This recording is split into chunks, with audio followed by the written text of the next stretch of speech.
बिस्मिल्लाहिर्रहमानिर्रहीम। हज़रत अबू बकर रज़ी अल्लाह ताला अन्हो ने आगाज़ 13 हिजरी में शाम पर कई तरफ से लश्कर कशी की। अबू उबैदा को हुमस पर, यजीद बिन अबी सफ़ियान को दमिश्क पर, शिरजील को उर्दन पर, उमर बिन अल-आस को फ़लस्तीन पर मामूर किया। फ़ौजों की मजबूई तादाद 24,000 थी। अरब की सरहद से निकलकर इन अफसरों को हर कदम पर रोमियों के बड़े बड़े जत्थे मिले जो पहले से मुकाबला के लिए तैयार थे। इनके अलावा कैसर ने तमाम मुल्क से फ़ौजें जमा करके अलग अलग अफसरों के मुकाबले पर भेजी। ये देखकर अफसरान इस्लाम ने इस पर इत्फाक़ किया कि कुल फ़ौजें यकजा जमा हो जाएं। इसके साथ हज़रत अबू बकर रज़ी अल्लाह ताला अन्हो को ख़त लिखा और फ़ौजें मदद को रवाना की जाएं। चुनाचा खालिद बिन वलीद जो इराक़ की मुहिम पर मामूर थे, इराक़ से चलकर राह में छोटी छोटी लड़ाइयाँ लड़ते और फ़तह हासिल करते दमिश्क पहुँचे और इसको सदर मुकाम करार देकर वहाँ क़याम किया। कैसर ने एक बहुत बड़ी फ़ौज मुकाबले के लिए रवाना की जिसने अजनादीन पहुँचकर जंग की तैयारियाँ शुरू की। खालिद रज़ी अल्लाह ताला अन्हो और अबू उबैदा रज़ी अल्लाह ताला अन्हो खुद पेशकदमी करके अजनादीन पर बढ़े और अफसरों को लिख भेजा कि वहीं आकर मिल जाएं। चुनाचा शिरजील, यजीद, उमर बिन अल-आस वक़्त मुकर्रा पर अजनादीन पहुँच गए। खालिद रज़ी अल्लाह ताला अन्हो ने बढ़कर हमला किया और बहुत मार्के के बाद, जिसमें 3,000 मुसलमान काम आए, फ़तह कामिल हासिल हुई। इस मुहिम से फारिग होकर खालिद रज़ी अल्लाह ताला अन्हो ने फिर दमिश्क का रुख किया और दमिश्क पहुंचकर हर तरफ से शहर का मुहासरा कर लिया। मुहासरा अगरचा हज़रत अबू बकर रज़ी अल्लाह ताला अन्हो के ओहद में शुरू हुआ, चूँकि फ़तह हज़रत उमर रज़ी अल्लाह ताला अन्हो के अहद में हासिल हुई। ये शहर शाम का एक बहुत बड़ा सदर मुकाम था और चूँकि जाहलियत में अहले अरब तिजारत के ताल्लुक़ से अक्सर वहाँ आया जाया करते थे, इसकी अज़मत का शहरा तमाम अरब में था। इन वजूह से खालिद रज़ी अल्लाह ताला अन्हो ने बड़े एहतमाम से मुहासरे के सामान किए। शहर पनाह के बड़े बड़े दरवाज़ों पर इन अफसरों को मुकर्रर किया जो शाम के सूबों की फ़तह पर मामूर होकर आए थे। चुनाचा उमर बिन अल-आस बाबे तोमा पर, शर्जील बाबे अल-फरादेश पर, अबू उबैदा बाबे अल-जाबिया पर मुतय्यन हुए और ख़ुद खालिद रज़ी अल्लाह ताला अन्हो ने 5,000 फ़ौज साथ लेकर बाबे अल-शिरक के करीब डेरे डाले।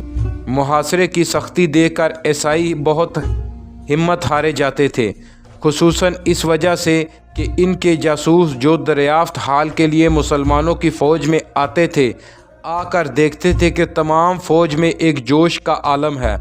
हर शख्स पर एक नशा सा छाया हुआ है। हर फ़र्द में दलेरी, साबित कदमी, रास्तबाजी, अज़म और इस्तक़लाल पाया जाता है। ताहम इनको सहारा था कि हरकल सर पर मौजूद है और हुमस से अमदादी फ़ौजें चल चुकी हैं। इस असना में हज़रत अबू बकर रज़ी अल्लाह ताला अन्हो ने इंतकाल किया और हज़रत उमर रज़ी अल्लाह ताला अन्हो मसनद आराए खिलाफत हुए। ईसाइयों को ये भी ख्याल था कि अहले अरब इन ममालिक की सर्दी को बर्दाश्त नहीं कर सकते, इसलिए मौसम सरमा तक ये बादल आप से आप छट जाएंगे। लेकिन इनकी दोनों उम्मीदें बेकार गई। मुसलमानों की सरगर्मी जाड़ों की शिद्दत में भी कम न हुई।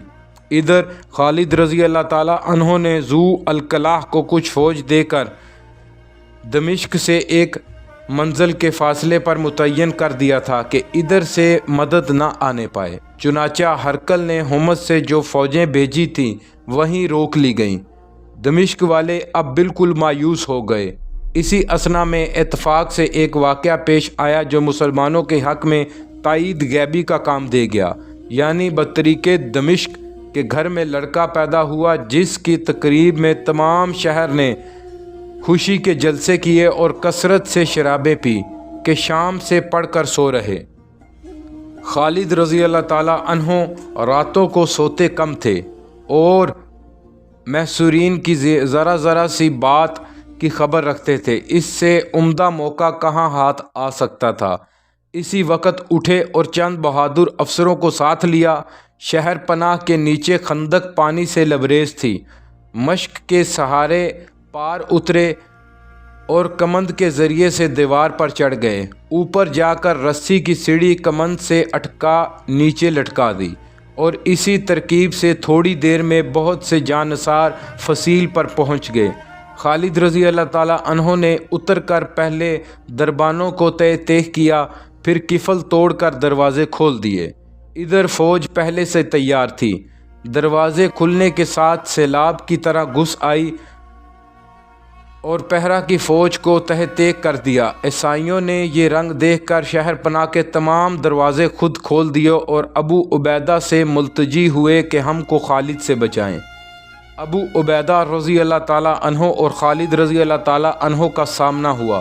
خالد رضی اللہ تعالیٰ عنہ نے شہر کا جو حصہ فتح کر لیا تھا، اگرچہ لڑ کر فتح کیا تھا، لیکن ابو عبیدہ رضی اللہ تعالیٰ عنہ نے چونکہ صلح منظور کر لی تھی، مفتوحہ حصے میں بھی صلح کی شرطیں تسلیم کی گئیں، یعنی نہ غنیمت کی اجازت دی گئی، نہ کوئی شخص لونڈی غلام بنایا گا۔ یہ مبارک فتح جو تمام بلاد شامیہ کی فتح کا دیپاچہ تھا، رجب 14 ہجری میں ہوئی۔ دمشق کی شکست نے رومیوں کو سخت برہم کیا اور وہ ہر طرف سے جمع ہو کر بڑے زور اور قوت کے ساتھ مسلمانوں کے مقابلے کے لیے آمادہ ہوئے۔ دمشق کی فتح کے بعد چونکہ مسلمانوں نے اردن کا رخ کیا تھا، اس لیے انہوں نے اسی صوبے کے ایک مشہور شہر بیسان میں فوجیں جمع کرنی شروع کی۔ شہنشاہ ہرقل نے دمشق کی امداد کے لیے جو فوجیں بھیجی تھی اور دمشق تک نہ پہنچ سکی تھی، وہ بھی اس میں آ کر شامل ہو گئی۔ اس طرح 30-40 ہزار کا مجمع ہو گیا، جس کا سپہ سالار سکلار نام کا ایک رومی افسر تھا۔ موقع جنگ سمجھنے کے لیے یہ بتا دینا ضروری ہے کہ شام کا ملک 6 ضلعوں پر منقسم ہے، جن میں سے دمشق، حمص، اردن فلسطین مشہور اضلاع ہے۔ اردن کا صدر مقام تبریہ ہے جو دمشق سے 4 منزل ہے۔ تبریہ کی مشرق جانب 12 میل کی لمبی ایک جھیل ہے، جس کے قریب چند میل پر ایک چھوٹا سا شہر تھا جس کا پرانا نام صلہ اور نیا یعنی عربی نام فہل ہے۔ یہ لڑائی اسی شہر کے نام سے مشہور ہے۔ یہ مقام اب بالکل ویران ہے، تاہم اس کے کچھ آثار اب بھی سمندر کی سطح سے 600 فٹ بلندی پر محسوس ہوتے ہیں۔ غرض رومی فوجیں بیسان میں جمع ہوئیں اور مسلمانوں نے ان کے سامنے فہل میں پڑاؤ ڈالا۔ رومیوں نے اس ڈر سے کہ مسلمان دفتن نہ آ پڑیں، آس پاس جس قدر نہریں تھیں سب کے بند توڑ دیے اور فہل سے بیسان تک تمام عالم آب ہو گیا۔ کیچڑ اور پانی کی وجہ سے تمام راستے رک گئے، لیکن اسلام کا سیلاب کب رک سکتا تھا؟ مسلمانوں کا استقلال دیکھ کر عیسائی صلح پر آمادہ ہوئے اور ابو عبیدہ رضی اللہ تعالیٰ عنہ کے پاس پیغام بھیجا کہ کوئی شخص سفیر بن کر آئے۔ ابو عبیدہ رضی اللہ تعالیٰ عنہ نے معاذ بن جبل رضی اللہ تعالیٰ عنہ کو بھیجا۔ معاذ رضی اللہ تعالیٰ عنہ رومیوں کے لشکر میں پہنچے تو دیکھا کہ خیمے میں دبائے زرین کا فرش بچھا ہے، وہیں ٹھہر گئے۔ ایک عیسائی نے آ کر کہا کہ گھوڑا میں تھام لیتا ہوں، آپ دربار میں جا کر بیٹھیں۔ معاذ کی بزرگی اور تقدس کا عام چرچا تھا اور عیسائی تک اس سے واقف تھے، اس لیے وہ واقعی ان کی عزت کرنے چاہتے تھے اور ان کا باہر کھڑا رہنا ان کو گراں گزرتا تھا۔ معاذ نے کہا کہ میں اس فرش پر جو غریبوں کا حق چھین کر تیار ہوا ہے بیٹھنا نہیں چاہتا۔ یہ کہہ کر زمین پر بیٹھ گئے۔ عیسائیوں نے افسوس کیا اور کہا ہم تمہاری عزت کرنی چاہتے تھے، لیکن تم کو خود اپنی عزت کا خیال نہیں تو مجبوری ہے۔ معاذ کو غصہ آ گیا، گھٹنوں کے بل کھڑے ہو گئے اور کہا جس کو تم عزت سمجھتے ہو مجھ کو اس کی پرواہ نہیں۔ اگر زمین پر بیٹھنا غلاموں کا شیوا ہے تو مجھ سے بڑھ کر کون خدا کا غلام ہو سکتا ہے؟ رومی ان کی بے پرواہی اور آزادی پر حیرت زدہ تھے، یہاں تک کہ ایک شخص نے پوچھا کہ مسلمانوں میں تم سے بھی کوئی بڑھ کر ہے؟ انہوں نے کہا معاذ اللہ، یہی بہت ہے کہ میں سب سے بدتر نہ ہوں۔ رومی چپ ہو گئے۔ मुआज़ ने कुछ देर इंतज़ार करके मुर्तजिम से कहा, इनसे कह दो कि अगर तुमको मुझसे कुछ कहना नहीं तो मैं वापस जाता हूँ। रोमियो ने कहा, हमको ये पूछना है कि तुम इस तरफ किस गर्ज से आए हो? अबू सीना का मुल्क तुमसे करीब है, फ़ारस का बादशाह मर चुका है और सल्तनत एक औरत के हाथ में है। इनको छोड़कर तुमने हमारी तरफ क्यों रुख किया? हालांकि हमारा बादशाह सबसे बड़ा बादशाह है और तादाद में हम आसमान के सितारों और ज़मीन के ज़र्रों के बराबर हैं। मुआज़ रज़ी अल्लाह ताला अन्हो ने कहा, सबसे पहले हमारी ये दरख्वास्त है कि तुम मुसलमान हो जाओ, हमारे किबले की तरफ नमाज पढ़ो, शराब पीना छोड़ दो, सूअर का गोश्त ना खाओ। अगर तुमने ऐसा किया तो हम तुम्हारे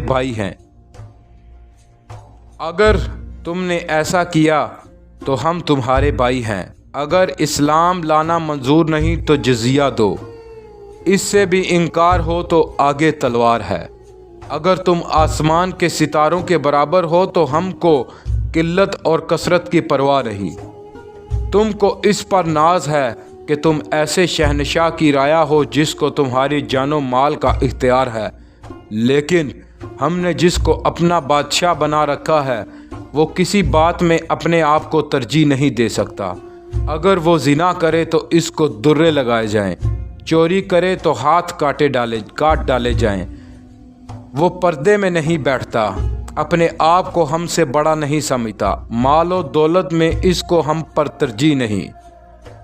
रोमियो ने कहा, अच्छा हम तुमको बल्का का ज़िला और उर्दन का वो हिस्सा जो तुम्हारी ज़मीन से मुत्तसल है देते हैं। तुम ये मुल्क छोड़कर फ़ारिस जाओ।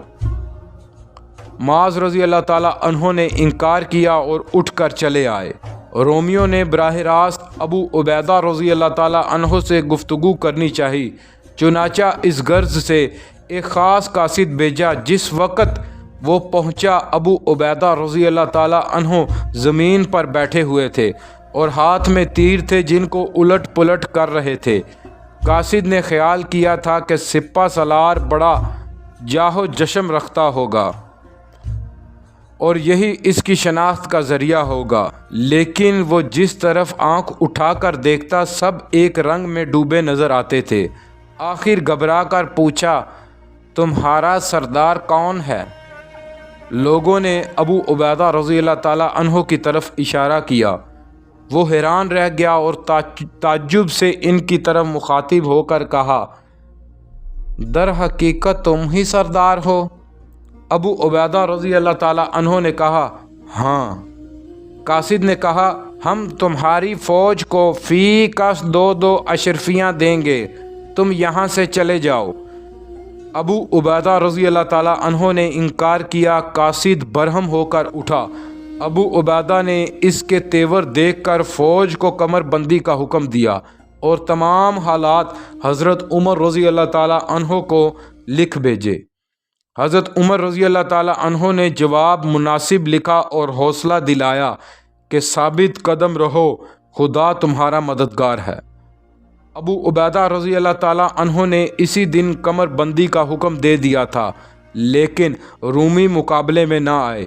अगले दिन तन्हा खालिद रज़ी अल्लाह ताला अन्हो मैदान में गए। सिर्फ सवारों का रसाला रकाब में था। रोमियो ने भी तैयारी की और फ़ौज के 3 हिस्से करके बारी बारी मैदान में भेजे। पहला दस्ता खालिद की तरफ बागें उठाए चला आता था कि खालिद के इशारे से कैस बिन हबैरा ने सफ़ से निकलकर इनका आगा रोका और सख्त कशो खून हुआ। ये मार्का अभी सर नहीं हुआ था कि दूसरी फ़ौज निकली। खालिद रज़ी अल्लाह ताला अन्हो ने सिब्राह बिन मसरूक को इशारा किया, वो अपनी रकाब की फ़ौज को लेकर मुकाबिल हुए। तीसरा लश्कर बड़े साजो सामान से निकला। एक मशहूर सरदार इसका सिपा सलार था और बड़ी तदबीर से फ़ौज को बढ़ाता आता था। करीब पहुंचकर खुद ठहर गया और एक अफसर को थोड़ी सी फ़ौज के साथ खालिद रज़ी अल्लाह ताला अन्हो के मुकाबले पर भेजा। خالد رضی اللہ تعالیٰ عنہ نے یہ حملہ بھی نہایت استقلال سے سنبھالا۔ آخر سپہ سالار نے خود حملہ کیا اور پہلی دونوں فوجیں بھی آ کر مل گئیں۔ دیر تک معرکہ رہا۔ مسلمانوں کی ثابت قدمی دیکھ کر رومیوں نے زیادہ لڑنا بیکار سمجھا اور الٹا واپس جانا چاہا۔ خالد رضی اللہ تعالیٰ عنہ نے ساتھیوں کو للکارا کہ رومی اپنا زور صرف کر چکے ہیں، اب ہماری باری ہے۔ اس صدا کے ساتھ مسلمان دفعتاً ٹوٹ پڑے اور رومیوں کو برابر دباتے چلے گئے۔ عیسائی مدد کے انتظار میں لڑائی ٹالتے جاتے تھے۔ خالد رضی اللہ تعالیٰ عنہ ان کی یہ چال سمجھ گئے اور ابو عبیدہ رضی اللہ تعالیٰ عنہ سے کہا کہ رومی ہم سے مرعوب ہو چکے ہیں، حملے کا یہی وقت ہے۔ چنانچہ اسی وقت نقیب فوج میں جا کر پکار آئیں کہ کل حملہ ہوگا۔ فوج ساز و سامان سے تیار رہے۔ رات کے پچھلے پہر ابو عبیدہ رضی اللہ تعالیٰ عنہ بستر خواب سے اٹھے اور فوج کی ترتیب شروع کی۔ معاذ رضی اللہ تعالیٰ عنہ بن جبل کو میمنہ پر مقرر کیا، ہاشم بن عتبہ کو میسرہ کی افسری دی، پیدل فوج پر سعید بن زید متعین ہوئے، سوار خالد رضی اللہ تعالیٰ عنہ کی ماتحتی میں دیے گئے۔ فوج آراستہ ہو چکی تو حضرت ابو عبیدہ رضی اللہ تعالیٰ عنہ نے اس سرے سے اس سرے تک کا ایک چکر لگایا، ایک ایک علم کے پاس جا کر کھڑے ہوتے تھے اور کہتے تھے، خدا سے مدد چاہتے ہو تو ثابت قدم رہو، کیونکہ خدا ثابت قدموں کے ساتھ رہتا ہے۔ رومیوں نے جو تقریباً 50,000 تھے، آگے پیچھے 5 صفیں قائم کی، جن کی ترتیب یہ تھی کہ پہلی صف میں ہر سوار کے دائیں بائیں 2 تیر انداز میمنہ اور میسرہ پر سواروں کے رسالے، پیچھے پیادہ فوجیں اس ترتیب سے نعرہ بجاتے مسلمانوں کی طرف بڑھے۔ خالد رضی اللہ تعالیٰ عنہ چونکہ ہراول پر تھے، پہلے انہی سے مقابلہ ہوا۔ رومی تیر اندازوں نے تیروں کا اس قدر می برسایا کہ مسلمانوں کو پیچھے ہٹنا پڑا۔ خالد رضی اللہ تعالیٰ عنہ ادھر سے پہلو دے کر میمنہ کی طرف جھکے، کیونکہ اس میں سوار ہی سوار تھے، تیر انداز نہ تھے۔ رومیوں کے حوصلے اس قدر بڑھ گئے تھے کہ میمنہ کا رسالہ فوج سے الگ ہو کر خالد رضی اللہ تعالیٰ عنہ پر حملہ آور ہوا۔ اللہ پاک پڑھنا اور سننا قبول فرمائے۔